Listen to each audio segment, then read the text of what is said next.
마가다락방에서 진행된 전도운동은 전 로마를 복음화시켰습니다. 로마를 복음화시킨 그 복음운동이 전 유럽의 복음화의 축복으로 빛으로 전달되어졌습니다. 그리고 청교도인들을 통하여서 미국에 그 복음이 흘러들어갔어요. 근데 그 젊은 선교사들이 한국에 와서 이 복음의 메시지를 우리에게 전달했습니다. 많은 사람들이 하나님을 볼 수 없다라고 얘기합니다. 저는 이 자리가 하나님을 볼 수 있는 자리라고 저는 생각합니다. 초대교회에 일어났던 마가다락방 전도운동이 지금 저와 여러분에게 와 있는 것입니다. 그렇다면 예배드리는 이 자리가 최고의 응답의 자리가 되셔야 됩니다. 어떤 형편과 어떤 입장과 어떤 문제 속에 오셨든 오늘 하나님께서 말씀하시는 것을 언약으로 잡으시면 됩니다. 그래서 저는 하나님을 어떻게 보냐? 말씀을 친히 선포하시고 성취하시는 하나님을 봅니다. 그 언약을 약속으로 붙잡고 기도하는 성도들을 통해서 응답하시는 하나님을 봅니다. 그리고 저와 여러분에게 사단의 12가지에 묶여있는 많은 사람들을 살려내시는 하나님을 봅니다. 오늘 이 자리가 온전히 하나님을 바라보며 하나님이 가장 원하시는 것을 마음에 담는 자리가 되셨으면 합니다. 성경에 보면 제자 한 사람을 통해서 하나님은 그 개인을 먼저 살리셨습니다. 개인이 살아나니 당연히 가문과 가정이 살아납니다. 가문과 가정은 물론이고 한 지역을 살리게 만드셨습니다. 지역뿐입니까? 나라의 우상을 무너뜨리고 시대를 살리게 만드셨습니다. 저와 여러분이 그 한 제자의 응답의 여정 속에 이 자리에 오심을 오늘 확인하시고 말씀을 통하여서 그 언약의 여정을 걸으시길 바랍니다. 그렇다면 하나님이 여러분에게 또 다른 제자를 맡겨주실 것입니다. 그래서 오늘 말씀 제목이 237 성전과 제자운동입니다. 그렇다면 어떻게 제자를 찾을 수 있냐는 거예요. 오늘 요한복음 8장 31절에 예수님이 이렇게 말씀하십니다. 그러므로 예수께서 자기를 믿은 유대인들에게 이르시되 너희가 내 말에 거하면 참 내 제자가 되고라고 말씀하십니다. 제자는 말씀을 따라갑니다. 성경 66권에 다양한 주제가 있습니다. 근데 성경이 말하는 본질은 복음을 통한 영원한 생명을 얻는 것입니다. 그래서 성경 첫 장을 펴자마자 태초에 하나님이 천지를 창조하셨다라고 결론을 내리고 시작하십니다. 창조하신 그분이 온 우주 만물을 누구에게 그 축복을 부여해 주셨냐? 하나님의 형상을 닮은 인간에게 그 축복을 주신 거예요. 그 축복 안에서 마음껏 다스리고 정복하는 세계복음의 응답을 미리 주셨습니다. 그런데 그 축복을 창세기 3장 사건, 아담과 하와가 사단의 속에서 다 상실해 버리신 거예요. 그때 하나님은 아담과 하와를 나무라지 않으셨습니다. 뱀 앞에 역사했던 사단 앞에 하나님은 복음을 선포하십니다. 그 복음이 창세기 3장 15절이에요. 내가 너로 여자와 원수가 되게 하고 네 후손도 여자의 후손과 원수가 되게 하리니 여자의 후손은 네 머리를 상하게 할 것이요 너는 그의 발꿈치를 상하게 할 것이니라 약속하셨습니다. 여자의 후손 대신 메시아 그리스도를 통해서만 참된 구원과 참된 생명이 회복된다 말씀하셨습니다. 그리고 이스라엘 민족을 선택하신 거예요. 선택한 이스라엘 민족에게 창세기 12장 1절 3절에 이렇게 선포하십니다. 내가 너로 내 씨로 말미암아 천하 만국이 복을 얻을 것이다 말씀하십니다. 이스라엘 역사는 노예되고 포로되고 속국된 역사였습니다. 하지만 언약 가진 한 사람, 그 제자를 통하여서 하나님이 살아계심을 나타내셨습니다. 복음을 회복시키셨습니다. 그 제자는 또 다른 제자에게 복음을 전달케 합니다. 그게 필요한 시스템이 바로 저와 여러분이 예배드리는 237 성전입니다. 저와 여러분 이 자리에 하나님이 부르셨음이 최고의 응답이 되셨으면 합니다. 오늘 선포된 말씀이 여러분의 현장은 물론이고 이 시대를 변화시키는 참된 해답과 능력의 말씀으로 전달되어졌으면 합니다. 그래서 말씀하십니다. 창세기 1장 1절부터 3절에 보니까 이 말씀이 어느 정도 능력이 있냐. 흑암과 혼돈과 공허를 완전히 물리치는 창조의 능력의 말씀입니다. 그 말씀을 성경은 이사야 40장 6절 8절에 풀은 마르고 꽃은 시드나 여호와의 말씀만은 영원히 설 것이다 라고 약속하셨습니다. 그 언약이 요한복음 1장 1절부터 14절에 보니 태초에 말씀이 계시니라.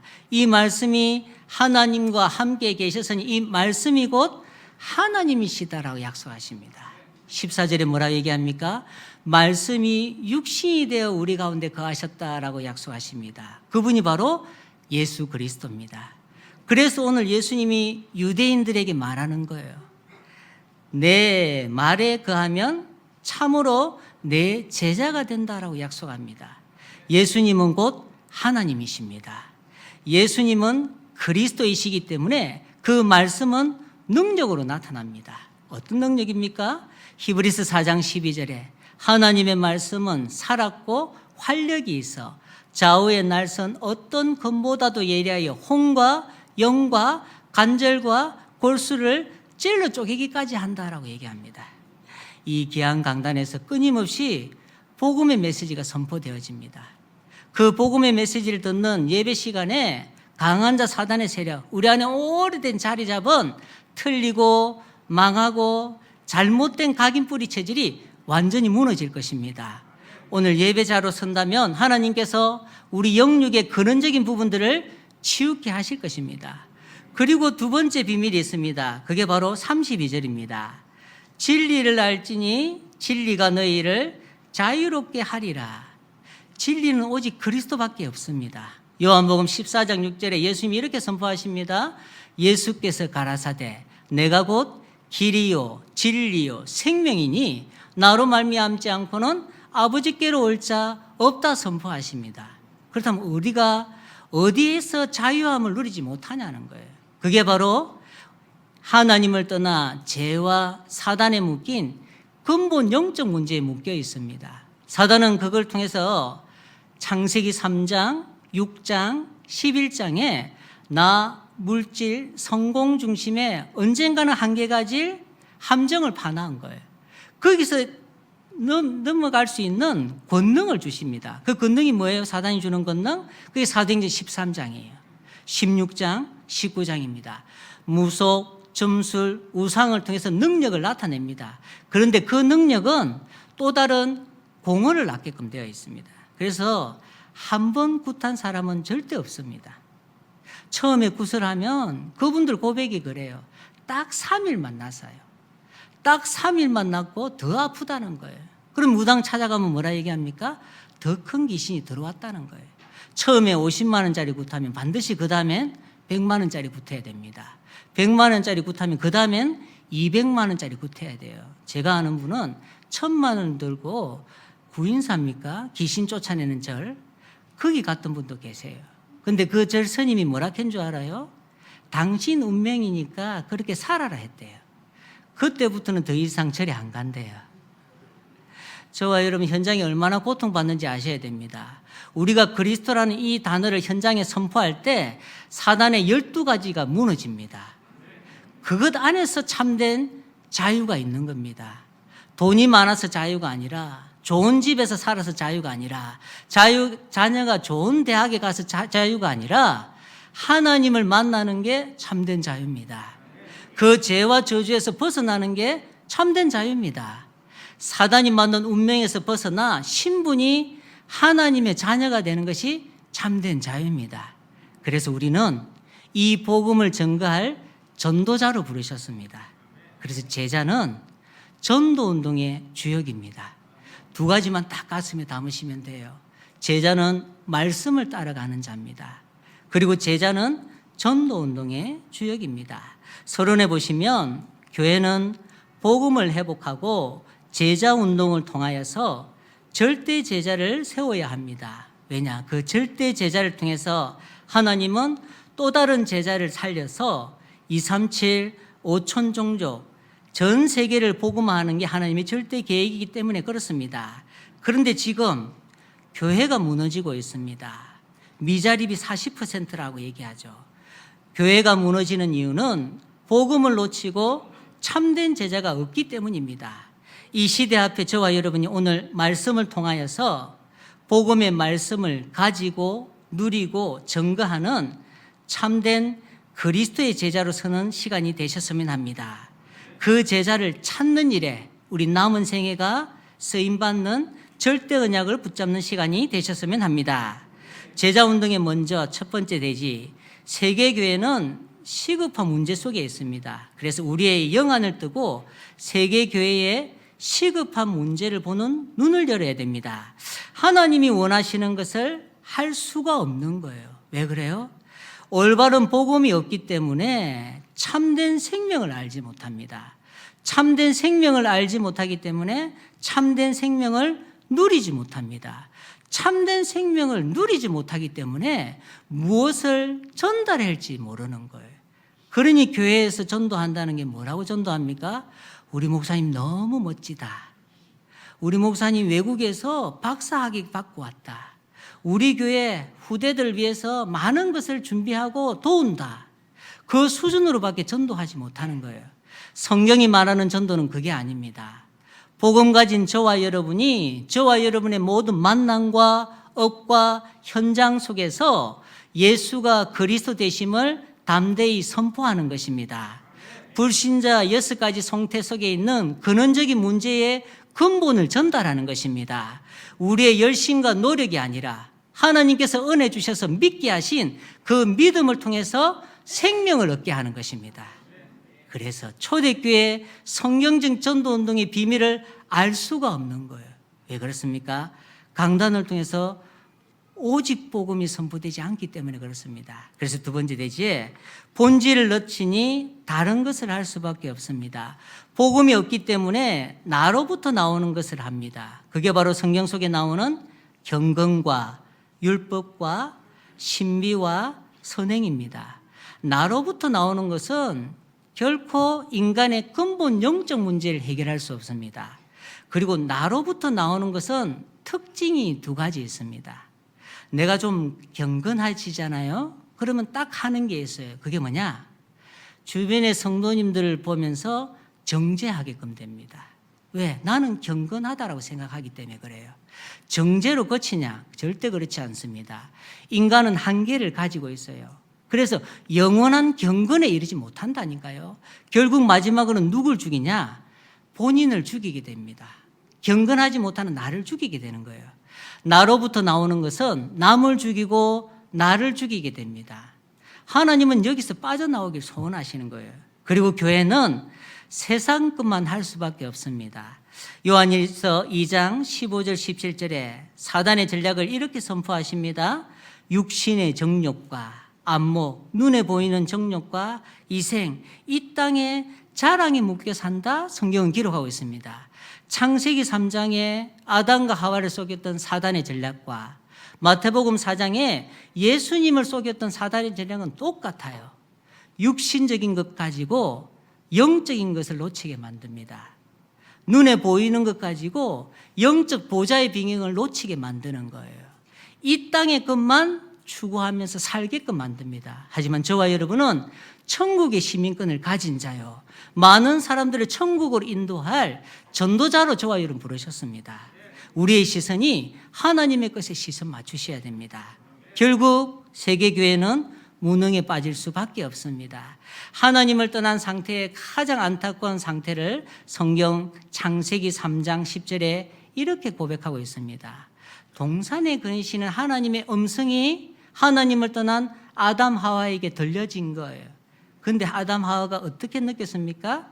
하나님의 음성을 듣고 내가 벗었으므로 두려워 숨었다라고 얘기합니다. 남편이 아내 음성이 두려워지는 순간 그 부부는 병든 것입니다. 자녀가 집에 들어오기 싫어하는 순간 그 자녀는, 그 가정은 병든 것이에요. 하나님이 우리를 창조하셨는데 하나님의 음성이 두려움의 대상이 되어버렸는 거예요. 더 무서운 건 뭔 줄 아십니까? 하나님을 피해서 숨을 수 있다는 생각입니다. 저와 여러분 하나님을 피해서 숨을 수 있을까요? 하나님을 피해서 숨을 자 아무도 없습니다. 그렇다면 저와 여러분 모습 그대로 하나님 앞에 나가시면 됩니다. 하나님은 저와 여러분의 나약함, 필요, 모든 것을 알고 계십니다. 그렇다면 그 하나님 앞에 우리 생을 맡기는 거예요. 그래서 두 번째 대지에 예수님의 공생의 사역의 핵심을 저와 여러분이 이해해야지만 참된 제자운동의 여정을 걸을 수 있습니다. 예수님은 두 가지 전략을 사용하셨습니다. 그게 바로 축제와 제자 사역입니다. 왜 축제를 일으키셨냐? 현장에 가보니까 많은 사람들이 질병으로 고통당하고 있는 거예요. 심지어는 귀신 들려서 고통받고 있는 거예요. 심지어는 로마에 속국되어서 제자로 먹지도 못하는 거예요. 그래서 예수님이 오셔서 하신 일이 뭡니까? 병든 자를 치유하시기 시작하셨습니다. 굶주린 자를 먹이시기 시작하셨습니다. 귀신 들린 자, 근원적인 귀신을 쫓아내셨습니다. 그래서 많은 무리가 예수님을 따라왔는 거예요. 하지만 예수님의 관심은 따로 있었습니다. 예수님의 관심은 제자에 있었습니다. 그래서 그들 제자들에게 진짜 것을 전달하기 소원하셨는 거예요. 그래서 3번 대지에 보면 예수님은 제자를 모집하지 않고 선별하여 부르셨습니다. 우리 목사님 항상 얘기하시죠. 우리 목사님과 펜팔에서 만난 분이 한 분도 없다고. 저도 우리 목사님하고 펜팔에서 만난 게 아닙니다. 저희 아내를 만나가지고 제가 세원 알려듯이 인도받았거든요.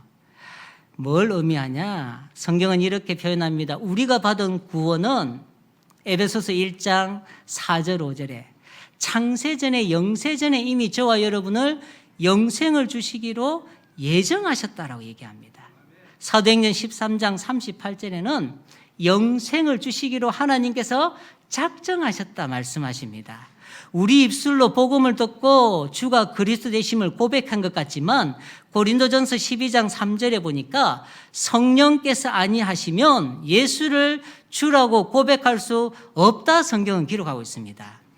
저와 여러분 이 자리 나왔다. 이미 제자이십니다. 하나님이 부르셨기 때문에 저와 여러분이 예배 자리에 올 수 있는 것입니다.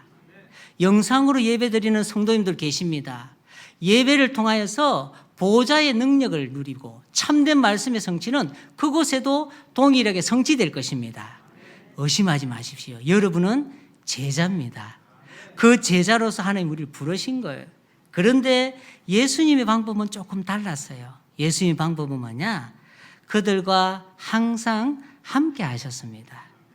왜 함께 하셔야 될까요?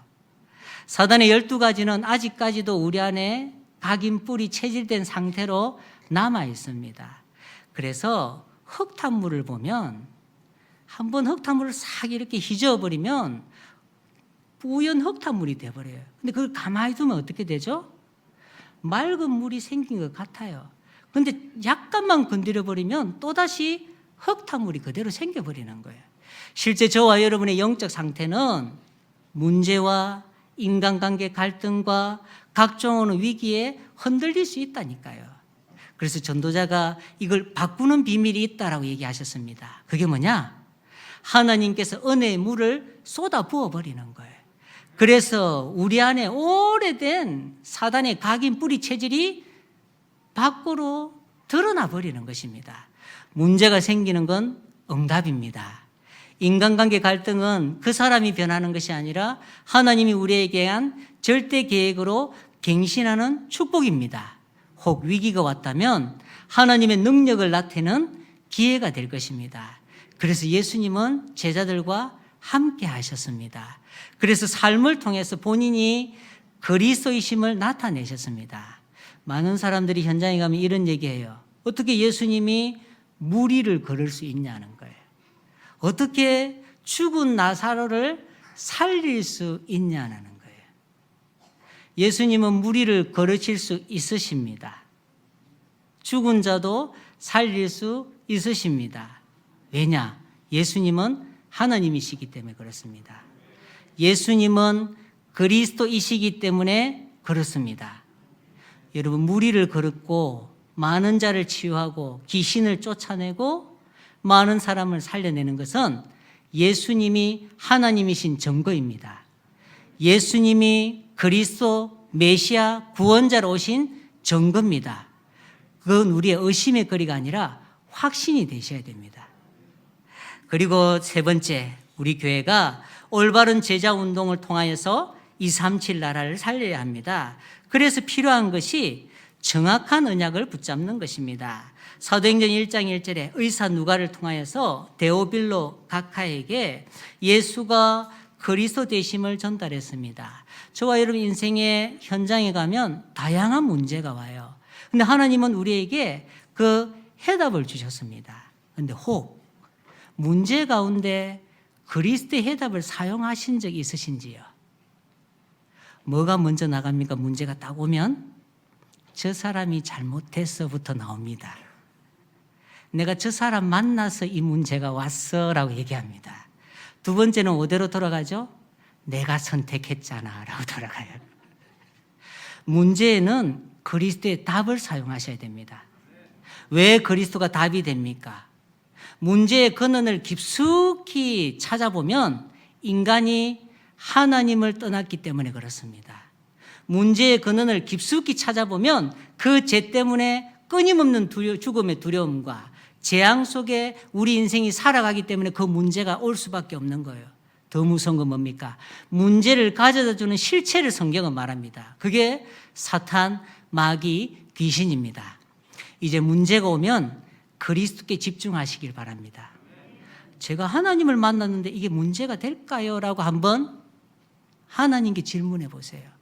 제가 죄와 저주에서 예수님이 십자가 피를 통해서 그 고통을 통해서 해방받았는데 이게 그 고통에 비하는 문제가 될까요? 라고 한번 질문해 보시길 바랍니다.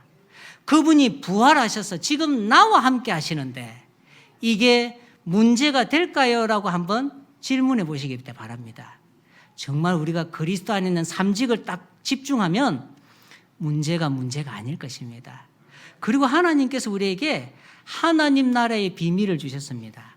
실제 저와 여러분이 가장 중요한 응답의 현장은 이곳도 맞지만 이곳에 받은 이 언약 가지고 가는 여러분의 현장입니다. 그 현장에 하나님이 어떻게 하시길 소원하냐? 당신이 살아계심을 여러분을 통해서 나타내길 소원하시는 거예요. 그게 하나님의 나라입니다. 저와 여러분은 사단의 12가지 지배에서 완전히 벗어났습니다. 여러분 현장은 사단의 12가지 지배 속에 있는 거예요. 그 속에서 여러분은 하나님이 나와 함께 하시는 기도의 비밀을 누리시면 됩니다. 그것이 바로 하나님의 나라입니다. 근데 여러분 현장 가보면 어때요? 사람들이 여러분을 모함합니다. 여러분을 오해하고 곡해해요. 편을 짜서 여러분을 무너뜨리려고 합니다. 왜 그럴까요? 다니엘 3장에 보면 성경은 이렇게 표현하고 있습니다. 다니엘의 세 친구가 우상에 숭배하지 않아서 풀무불로 들어갔어요. 근데 느부갓네살 왕이 그 현장을 보면서 뭐라고 기록하고 있습니까? 분명히 3명을 집어넣었다니까요. 그런데 뭐라고 기록하고 있어요? 4명이 뛰논다라고 표현하고 있습니다. 여러분 이걸 느껴본 적 있습니까? 하나님이 여러분과 함께 하시면서 현장으로 가는 거예요. 그러면 불신자는 뭐가 보일까요? 그냥 여러분이 싫어져요. 왜 그래요? 하나님의 복음의 빛이 여러분과 함께 현장에 간다니까요. 그런데 저와 여러분은 그걸 어떻게 해석합니까? 저 사람 왜 저래? 라고 얘기합니다. 불신자이기 때문에 이 축복을 누려보지 못하기 때문에 여러분 보는 것 자체가 싫은 거예요. 예수 믿는 자체가 싫어집니다. 왜? 신분이 마귀 자녀이기 때문에 그런 거예요. 그런데 우리는 그 문제가 오면 사람을 밀어낸다니까요. 그럼 어디 가서 우리가 전도해야 됩니까? 이 사람을 밀어낸다면 이 사람이 언제 복음을 받을 수 있습니까? 이 문제를 계속 저와 여러분이 밀어낸다면 언제 이 문제 때문에 복음의 능력이 전달되어집니까? 하나님의 나라는 저와 여러분과 하나님이 현장에 함께 동행하는 것입니다. 불신자도 알고 귀신 들린 무당도 아는데 저와 여러분만 놓쳐버리는 거예요. 오늘 두 번 다시 이런 실수를 하지 않으시기 바랍니다. 여러분 어느 현장 가시든 어떤 사건 속에 있든 어떤 문제 속에 있든 하나님은 여러분과 함께 하십니다. 그곳에 12가지 사단의 문제가 완전히 무너지는 하나님 나라의 비밀을 누리시길 바랍니다. 우리 너무너무 무능해요. 그래서 능력을 약속하셨습니다. 그게 사도행전 1장 8절입니다. 그래서 끊임없이 목사님께서 말씀을 각인하라라고 얘기하는 거예요. 말씀을 필사하라라고 얘기합니다. 말씀을 암송하라라고 얘기합니다. 왜? 하나님 말씀만이 우리를 영원히 인도할 수 있기 때문에 그렇습니다. 그리고 현장에 가면 세 종류의 사람이 있습니다. 복음이 딱 선포되면 갈급한 자는 이 복음을 스펀지가 물을 딱 빨아들이듯 빨아들입니다. 이 갈급한 자 가운데 충성된 자가 있어요. 그 자는 예배의 축복을 누립니다. 하나님 앞에 없지만 하나님께 헌신할 수 있는 은혜가 있는 거예요. 그리고 그 자를 통해서 하나님이 숨기던 한 가지 더 응답이 있습니다. 그게 바로 사명자입니다. 사명자는 복음의 생명을 겁니다. 그리고 여러분이 현장에 돌아가서 이 복음을 전달하기 위해서 생명을 겁니다. 저와 여러분이 이 세 종류의 사람을 찾는 여정 속에 있으셨으면 합니다. 그래서 여러분 가진 이 복음 가지고 갈급한 자에게는 답과 치유와 미션을 전달하는 거예요. 충성된 자는 교회를 세우고 현장의 시스템을 세우는 일에 함께 동력하는 것입니다. 그리고 사명자로서 교회 내 어떤 문제가 있든 믿음을 고백하시길 바랍니다. 현장의 어떤 재앙 속에서도 여러분은 언약을 붙잡고 가시길 바랍니다. 그래야지만 그런 제자를 하나님이 저와 여러분이 붙이시는 거예요. 그리고 성경은 말합니다. 현장에 예비된 제자 중심으로 말씀 운동, 기도 운동, 전도 운동의 시스템을 세우길 소원하십니다. 지난주 강단의 결론에 마지막으로 뭐라고 목사님 선포하신지 아십니까? 여러분을 빛으로 부르셨다라고 얘기하셨습니다. 그 빛을 비추는 플랫폼, 파수망대, 안테나가 바로 여러분이라고 얘기하셨습니다. 이제 오늘 말씀 딱 붙잡고 여러분 현장에 하나님이 하실 일을 기대하시길 바랍니다. 여러분 오늘 언약 딱 붙잡는 순간 천군 천사는 그 언약을 심부름하기 위해서 준비할 것입니다. 여러분이 언약 붙잡는 순간 여러분 현장에 오랫동안 여러분을 괴롭혔던 근원적인 사단의 세력과 우상의 세력은 현장에서 무너지게 될 것입니다. 이걸 체험하는 거예요. 결국 저와 여러분 평생에 초대교회에 이르가셨던 사도행전적 언약의 여정을 걸으시면 됩니다. 결론입니다. 정말 여러분이 현장에서 제자를 만나고 여러분 개인이 복음에 집중하는 행복한 시간을 꼭 가지셔야 됩니다. 아침에 눈 뜨면 어떤 기도를 합니까? 저는 눈을 뜨자마자 눈을 다시 감습니다. 왜 그러냐? 눈을 뜨면 세상 것이 보여요. 눈을 뜨자마자 내 무능이 보여요. 눈을 뜨자마자 너무나 커 보이는 세상이 보여요. 그래서 다시 눈을 감습니다. 그래서 뭐라고 기록하느냐? 하나님 제 눈이 하나님이 진짜 보고자 하는 것을 보게 해달라고. 하나님 제 손이 구원 얻고 싶어서 손을 내미는 자의 손을 잡게 해달라고. 하나님 제 마음이 복음 안에 있는 그 감사로 넘쳐나서 많은 사람들에게 이 생명을 전달하게 해달라고. 하나님 제 발이 하나님이 가장 소원하는 곳에 있게 해달라고. 여러분 그걸로 시작하시면 돼요. 그리고 24시 이 언약의 여정을 하나님 걷게 하시는 하나님과 항상 함께하는 행복 속으로 들어가시면 됩니다. 그리고 두 번째 보니까 개인화 시킬 수 있는 메시지가 필요합니다.